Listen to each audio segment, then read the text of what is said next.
அனைவருக்கும் வணக்கம். மதுராந்தகம், பெருந்துறை, தாராபுரம், திருச்சி கிழக்கு போன்ற 4 தொகுதிகளில் இடைத்தேர்தல் நடக்கப் போகிறது அப்படிங்கிற செய்திகளை இன்றைய தினம் அதிமுகவில் இருந்த 3 எம்எல்ஏக்கள் தன்னுடைய பதவியை ராஜினாமா செய்துவிட்டு தமிழக வெற்றி கழகத்தில் இணைந்தார்கள் அப்படிங்கிறத கவனிக்கும் பொழுது உங்களுக்கு தெரிய வந்திருக்கும். ஸோ இந்த 4 தொகுதியிலுமே எவ்வளோ வாக்குகள் பெற்றார்கள், 2ஆம் இடத்தில் உள்ளவர்கள் எவ்வளோ வாக்குகள் இருக்கிறார்கள் அப்படிங்கிறது குறித்தும், நாம் தமிழ் கட்சி இங்கே வெல்வதற்கான வாய்ப்புகள் இருக்கிறதா இடைத்தேர்தலில் அப்படிங்கிறது குறித்து இந்த காணொலியில் நம்ம விரிவாக பேச போகிறோம். முழு காணொலிகளை பாருங்கள்.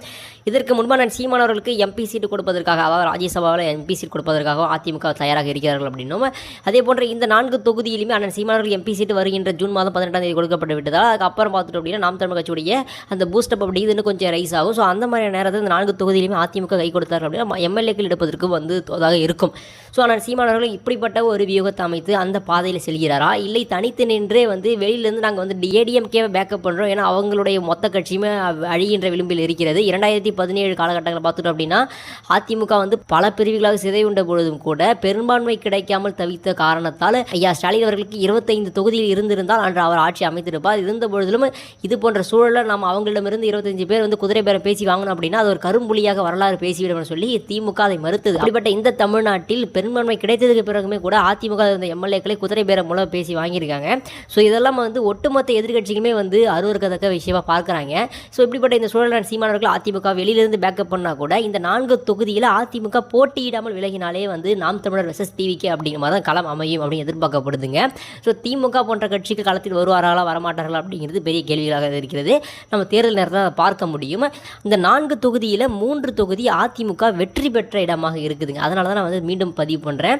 அதிமுக இந்த தேர்தலில் அண்ணன் சீமான் அவர்களோடு ஒரு புரிந்துணர்வு ஒப்பந்தம் போட்டுட்டாங்க அப்படின்னாலுமே, அதாவது நேர்முக கூட்டணி இல்லை அப்படின்னாலுமே கூட இந்த 3 தொகுதியிலிருந்து விலகினார்கள் அப்படின்னா உறுதியாக நாம் தமிழர் கட்சி தனித்து நின்று இந்த தேர்தலில் இந்த பகுதியில் வெல்வதற்கு அதிக சாத்தியக்கூறுகள் இருக்கிறது.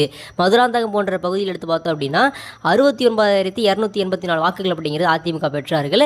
நாம் தமிழர் கட்சி 5,000 வாக்குகள் அப்படிங்கிறது எடுத்தார்கள். அடுத்த கட்டமாக மதுராந்தகத்தில் 2ஆம் இடம் பெற்ற நபர் 60,000 வாக்குகள் அப்படிங்கிறது எடுத்திருந்தாங்க. அதே போல் பெருந்துறை போன்ற பகுதி, தாராபுரம் போன்ற பகுதி, இந்த 2 பகுதியுமே கொங்கு பகுதியாக இருக்குது. ஏறத்தாழ 70,000 வாக்குகள் அப்படிங்கிறது அதிமுக எடுத்தது. தாராபுரத்தில் 80,000 வாக்குகள் அப்படிங்கிறது எடுத்தாங்க.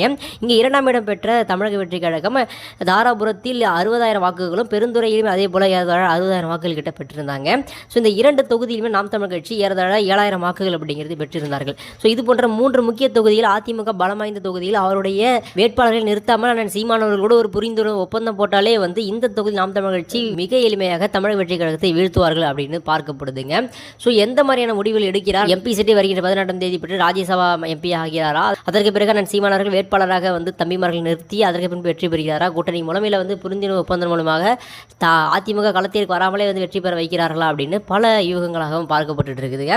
ஸோ எனிவே எது நடந்தாலும் திருச்சி கிழக்கு எடுத்து பார்த்துட்டோம் அப்படின்னா அங்கே விஜய் அவர்கள் 91,000 வாக்குகள் அப்படிங்கிறது தனிச்சு நின்று பெற்றிருக்கிறார்.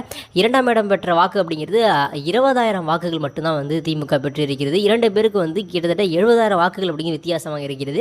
ஸோ அந்த தொகுதி அப்படிங்கிறது தற்போது சொல்ல யார் வெற்றி பெறுவார்கள் மாட்டார்கள் அப்படிங்கிறது மிக கேள்வியாக தான் மாறி இருக்கிறது. ஆனால் மேலே இருக்கின்ற 3 தொகுதியில் நாம் தமிழ் கட்சி சரியாக காய் நகர்த்தினார்கள் அப்படின்னா உறுதியாக வெற்றி உண்டு அப்படின்னு தான் இந்த நிலவரம் நமக்கு புரிய வைக்கிறது. ஸோ இந்த 3 நபர்களை தவிர்த்து மேலுமே பல நபர்கள் தமிழக வெற்றி கழகத்தில் இணைவதற்கு அதிக வாய்ப்புகள் நாளை தினம் இருக்கிறது அப்படின்னு சொல்லி எதிர்பார்க்கப்படுது. ஸோ நம்ம பொறுத்திருந்து பார்ப்போம் எத்தனை எம்எல்ஏக்கள் அதிமுக விட்டு விலகி வெளியில் தமிழக வெற்றி கழகத்தில் இணைய போகிறார்கள் அப்படிங்கிறதும், மீண்டும் இடைத்தேர்தல் எப்போ நடக்கப் போகிறது அப்படிங்கிறதெல்லாம் குறித்தும் இதை குறித்தான உங்களுடைய கருத்துக்கள் வரவேற்கப்படுகிறது. நன்றி.